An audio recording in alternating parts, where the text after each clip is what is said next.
Konzumacija alkohola sa svojim brojnim negativnim posledicama predstavlja ozbiljan javnozdravstveni i ekonomski problem širom sveta. Iako se često doživljava kao deo svakodnevice i društvenih običaja, prekomerna upotreba alkohola jedan je od vodećih faktora rizika po zdravlje. Posebno zabrinjava činjenica da je alkohol najdostupnija psihoaktivna supstanca, čija je upotreba često normalizovana već u najranijem uzrastu. Prema javno dostupnim podacima iz 2024. godine, u Srbiji je više od 80% dece u ranom srednjoškolskom uzrastu probalo alkohol.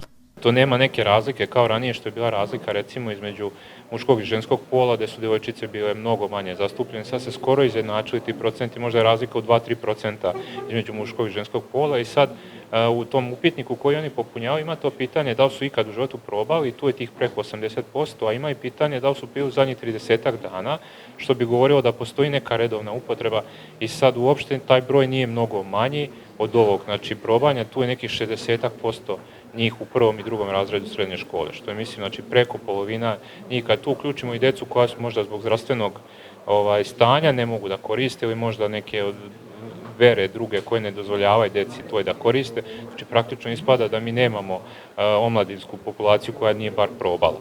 Mnogi od njih znači i probali i koriste. Dostupan na svakom koraku od prodavnica do društvenih mreža gde se često prikazuje kao simbol zabave i opuštanja, alkohol nosi posledice koje daleko prevazilaze trenutak konzumacije. Ne utiče samo na pojedinca, već i na njegovu porodicu, prijatelje i širu zajednicu. Neretko se kaže da alkohol pije jedna osoba, ali da od njegovih posljedica pati cijela porodica. Upravo zato stručnjaci naglašavaju da borba protiv zavisnosti ne počinje u ordinaciji, već u krugu najbližih. Neke stvari samo zajednički u porodici mogu da se reši. Mislim, porodica je stub i njihovog odrastanja. Ako porodica ne otkrije i ne krene u taj proces i ne bude uz njih dok to traje, teško oni sami mogu da se izbore, jer ne bi ni došli u tu situaciju da su mogli da se izbore sa nekim životnim problemima sami.